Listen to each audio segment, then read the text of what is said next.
Married couples? Got married couples in here? Yeah. They seem less enthusiastic than you guys do. Very cool. So my name is Joe Pontillo. I am your host. I'm married. I've been married for like 2 years. Yeah, I like it. Mostly. I don't know. Yeah, that's right. I'm hot shit. Here's what I hate about being married is all the annoying questions along the way. It's like, you'll get engaged, and the next day everybody's coming up to you going, so when's the big day? And I was just like, I don't know. She just said yes. I didn't pull out a PowerPoint presentation right afterwards. Then we got married. The night of our wedding, people were coming up to us going, so when are we going to see kids? And I was like, next time you drive past the school. Like, I don't have patience for that. And last year was super annoying, 2014, because literally every single one of my friends got married. Like 7 of them. It was insane. And the most annoying part is that we had to give back all the money that they gave us at our wedding. You know, because that's how weddings work nowadays. It's like, you go to a wedding, hey, what are you giving for a gift? And they'll just quote you an amount of money. And you're like, what? And they're like, yeah, well, when you get married, they'll give you the same amount. Well, that's not a gift, that's a loan, okay? So how about just nobody gets married and we all save our money? Seems like a waste. No, I don't even think we should call it a wedding anymore. It's really a fundraiser at this point. It's like, hey, I like having sex with you. I enjoy having sex with you too. Fantastic. Let's team up. Pick a date. I don't know. So I'm originally from Long Island. And I live in Brooklyn now. Woo! Yeah. Yeah. Yeah, I don't like Brooklyn. I like it and I don't like it. Like, I moved there like 4... Please stop it. I moved there like 4 years ago, and immediately somebody broke into my car, stole a bunch of stuff, and of course, me being from the suburbs, I didn't call the cops, I called my parents. You know, and my mom never knows how to react to anything. She was like, oh my God, did they take your Easy Pass? Like, what? First of all, you get an Easy Pass for free. Second of all, what the fuck? There is no market for Easy Passes. Nobody's like, yo, let's break into this guy's car, take his Easy Pass, and then run through every toll booth in the city. It's gonna be amazing. Like, it's not how crime works, I hope. I don't know. So, yeah. And I'm in one of those neighborhoods in Brooklyn that's, like, changed the last few years. Like, it went from Brooklyn, what? To, like, Brooklyn, hey. And, like,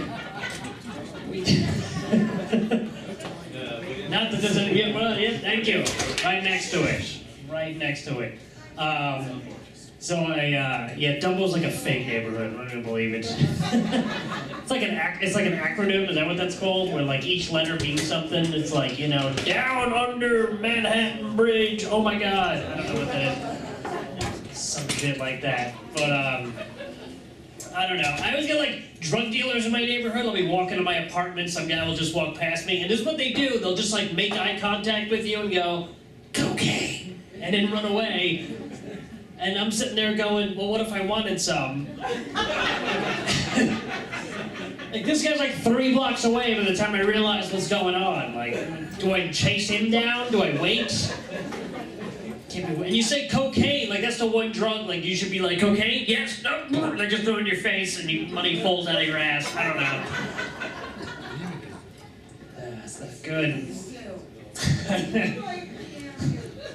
I think we just outed some cokeheads here. I don't know what's happening. But, I don't know. I had a guy ask me for change the other night as I'm going to a show. I was in the city. Guy walks up to me. He's like, hey, man, can I get a quarter? I'm just trying to get my kids back. I was like, are they trapped in a vending machine? Like, what is that shit? I don't know. So I don't have kids, thank God. I don't know. Me and my wife like both like go on and off about whether or not we want kids, if we just don't want to go through the process. Like, she doesn't want to actually get pregnant and give birth. She just like wants a 5-year-old to just show up on our steps and be like, hey, which I'm sure might happen. You know, and like I worry about having kids because, like, you know, I'm in entertainment, I'm trying to get famous. If you're famous and you have kids, you have to name your kid something weird. You know, like, is that a requirement? You know, like, there's a baby out there called Northwest. Like, right? Like, that's a direction, that's not a name. Like, I would have just named it over there if that was me. You know, so I don't want to have a kid name it something normal, and I get famous, and my kid's an outcast on the playground with all the other celebrity children. And they're like, oh, what's that kid's name? Brian? What a weird name. His parents must be psychos. Let's get out of here, toast. Yeah, so that's going down. We have birds, which is really annoying. My wife's into birds. We got like parakeets and a parrot. We have a parrot. They're the ones that are supposed to talk. All it does is make fart noises, cough, and say what all day. Yeah. So we'll be sitting there watching TV. We'll hear, what? We're like, when did a gangster rapper move in with us? What's going on? My wife's one complaint about me throughout our entire relationship is always that I don't talk enough during sex, and I'm just never gonna like talk enough for her. I don't know. Like the best I could ever come up with is just agreeing with whatever she says. Like that's not sexy. Like we'll be fooling around. She's like, oh yeah, I love the way you feel inside me, and I go, I like it too. She's like, oh, you're doing me so hard. That's correct. Yes, I am. She can be aggressive sometimes. We were fooling around one time. She went to spank me, completely missed, hit me directly in the balls. Yeah, good time. Because, guys, you know what happens when you get hit in the balls? It's like, take a walk. Like, you know. And this was her response, which was amazing. She was like, oh my God, baby, I'm so sorry. Get me back. I was like, I think you're being playful, but I'm not going to take any chances, so I just threw her down a flight of stairs. I felt like that was the equivalent of getting hit in the balls. I couldn't think of anything else. So I come from an Italian family, which is annoying because, like, A, my wife's a vegetarian, so it's always awkward around the holidays. Like, I bring her to Thanksgiving, and, like, there was, like, vegetarian? What country's that from? Yeah. And I'm like, no, she doesn't eat turkey. So, you know, they're like, oh, all right, we'll make you some chicken instead. Like, somehow that's a backup. You know, and then we have holiday dinners, and somehow, like, I'm always stuck sitting at the kids' table. You know, like, that's a rule when you're an Italian family. Like, you don't get moved up to the adult table until, like, X amount of people die. You know? But then my wife sits at the adult table. That's some bullshit. They're like, oh, there you go, sit right down there. Joe, you're at the Fisher-Price table. Yeah. So I'll be sitting at the kids' table. So annoying, because like there's always that one kid who starts crying, and no matter what happens, everybody will be looking at me.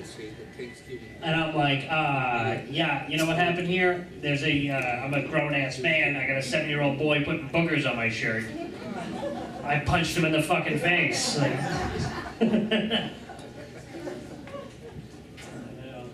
everybody was asking me, like, oh, you speak Italian? I'm like, yeah, I know 3 phrases in Italian. I know how to say, eat, come here, and go fuck yourself. Which I think is all you really need to know if you ever go to Italy. You know, it's just like, hey, mangia, venica, a fangu. Like, that's it. Like, you don't want to eat? Go fuck yourself. I don't need you. Get out of here. Because that's what happens. You ever get offered food by like an Italian person and say no, they just look at you like you just stabbed them. They're like, oh, okay, yeah, I'll just go throw this in the garbage. Ridiculous. My dad always pretends that he has mafia connections, you know. And like the older I get, the less cool the connections get. It's like, what happened? Like when I was younger, you used to be like, I get you tickets to any sporting event or concert. Let me know. I got a guy. You know, now I'm older, he's like, hey, I can get you balloons for cheap. I got a guy. Like, I don't want to know what a balloon guy looks like, all right? You know, some guy walking around with a trench coat, he's like, what do you need? I got anything you want. Opens up the coat, all the balloons float away. And he's like, oh shit, I'm ruined. That's my inventory. I don't know. My parents come to my shows every once in a while. It's kind of cool, I guess. I don't know. My mom is like the single worst audience member in the history of comedy. You know, like anytime I look at her, whether I'm on stage or someone else is on stage, she's just doing this. Like one time I caught her going. I think that was the laugh. I don't know. Like, she was trying desperately to hold it in, like, nope, nope, nope. Yeah. Then she goes up to me after the show, she goes, very funny. I was like, yeah, I couldn't tell by looking at you. She's like, you know, I'm not a big laugher. Yeah, I'm like, okay. So then one day we were having a conversation on text message. I said something mildly amusing. She texted me back, LOL. Yeah, so of course I text back, probably not. Then she texted me a sad face, and I texted back, that's more like it. What's up? Some of my parents are on Facebook. It's really annoying. They're like polar opposites of annoying. Because my dad, for some reason, does not know how to type in anything but all caps. Like, yeah, so no matter what he says, it sounds like he's yelling at you. He's like, very funny! Good job! Nice picture! I have to poop! I'm like, this isn't really the place for this. And I'm like, you know, there's a button you can just press to stop doing that. Can't find it! I'm like, all right. You know, and my mom's always calling me up with questions. She's like, well, I left a comment on the fan page for Entenmann's, and they didn't respond. What's my next move? And I'm like, deleting Facebook. It's time to just give it up. Not going anywhere. I don't know. So I lived with my parents until I was like 28, 29. When I was like 25, they moved me into the basement, which I was still single at the time, so that was awkward. Anytime I wanted to bring a woman home, I'd have to be like, hey, so you want to come back to my place and have sex very quietly underground? Yeah. And me and my friends, we used to go out to dance clubs, try to meet women, and you know, dance clubs is all happens the same thing. What ladies, like, guys don't come up to you and talk, they just sneak up behind you on the dance floor when you're not paying attention, start doing this shit. Like, yeah, what's up, girl? Right? We just get drunk and become the creepy guy. We don't give a shit. We're like, I'm making my move. Here's my move. Like that's gonna work, you know? And like, ladies, what do? You start turning around, trying to see the guy's face. I'd be going, no, you don't. Yeah. You know, and then out of the corner of my eye, I would see that girl's friends organizing themselves like a SWAT team by the bar. You know, that's what women do. They're like, oh my God, look at this maniac sneaking up behind Tina. Fan out, girls, fan out. We got a rescue mission, so they all come running in. One of them drops down from the ceiling like a ninja. Throw a smoke bomb. Smoke clears. The girl I was dancing with is gone. There's another girl sitting there going, she has a boyfriend. Asshole. And that's why women are better than men when you're single. Because single ladies, you get together, you go out, you create this pact with each other, you defend each other from every psychopath that approaches you. You know, like so many times I remember seeing some drunk guy walking up to a girl going, hey, you, me, and then like 3 other women going in front going, You know. Whereas men, we do the complete opposite. Same situation, some girl comes up to us, some crazy chick like, hey, and we're like, take this guy, I don't even know his name. Bring him back. I don't know. Then guys, we go out to the bar or the club, we don't get laid, what's our backup plan? We want to get into a fight, right? So we're gonna say, oh yeah, we're either fighting or fucking tonight. Don't care. Something's going down. You know, and how do you start a fight when you're at a club or a bar? Same way you try to meet women. Sneak up behind some guy on the dance floor when he's not paying attention, just start going, what's up, brah? I don't know. I've been in a bunch of like almost bar fights in my life. I have to say, the worst thing about them is like the shitty insults that guys say to each other. Like, how many times have you heard one guy say to another guy, hey man, you don't like it, you can blow me. And then celebrate like he just won. Like, I don't get that. You don't like it, you can blow me, that's never gonna happen. No one's gonna go, yeah, you're right, I don't like it, pull down your pants, let's settle this shit. Right now. Yeah, right, guys.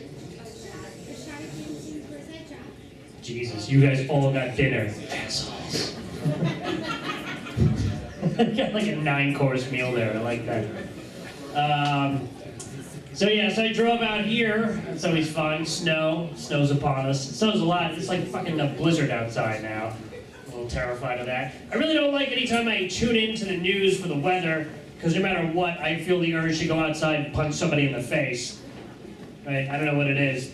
You know, and the worst thing ever is like, a couple of years ago, we had a big hurricane on the East Coast. I don't know if you guys remember. They always put some guy on the beach during a hurricane. Like, and he's there like 2 or 3 days in advance. Nothing's even happening. You know, and he's, oh my God, it's so windy out. What? Like, he's like soaking wet. It's not even raining. He's just standing kind of by the water. You know, he's getting like blown off camera, hit in the face with fish. You know. And you're like, oh my God, this poor guy, the storm looks insane. And then like 15 feet behind him on the boardwalk, another guy just casually walking his dog. It's ridiculous. Had a busy couple months. I went to a heavy metal concert recently, where my metal head's at, make some noise. Really? Pennsylvania? Oh, that guy, that's understandable. So I never know how to act at a heavy metal concert. You know, like my heavy metal guy friends would come up to me, hey man, get in the mosh pit. I'm like, no, I'm 5'5", 130 pounds. I go in the mosh pit, I'm coming out stuck between some guy's ass cheeks. Not gonna be good for anybody. Yes, really. You know, then they'll be like, we'll do something to prove you're a metalhead. So I'm like, all right, you asked for it, and I'll do a cartwheel in front of them. So I do metal. You know, I've been thinking about getting a tattoo recently. And if I do get a tattoo, I want to do it in reverse. You know what I mean? Is you get a tattoo when you're young, it looks awesome. Then you get old, your skin stretches out, it looks weird, you have to explain what it used to be. So I want to get a tattoo that makes no sense now, but in 40 or 50 years is going to look amazing. You know, somebody will be like, oh, you got a tattoo of a fuzzy ball with ears? And I'll go, yeah, fuzzy ball with ears now, but when I'm 75, 80 years old, that shit's going to be a dragon. All right, guys, so my name's Joe Pontillo. I am your host. Make some noise. Yeah. All right, I feel like we're significantly warmed up, and it seems like all the crowd has finally shown up. Yay! Coming up to the stage next, very funny gentleman, good friend of mine, works all over in Pennsylvania, New York City, probably New Jersey too. Joe Maffa. Oh, Joe. Oh, okay. That's very misleading. Never mind. He's good too. Come. And he's in an awesome play called Shut Up, Sit Down, and Eat. It's off Broadway. Make some noise, Mr. Joe Maffa.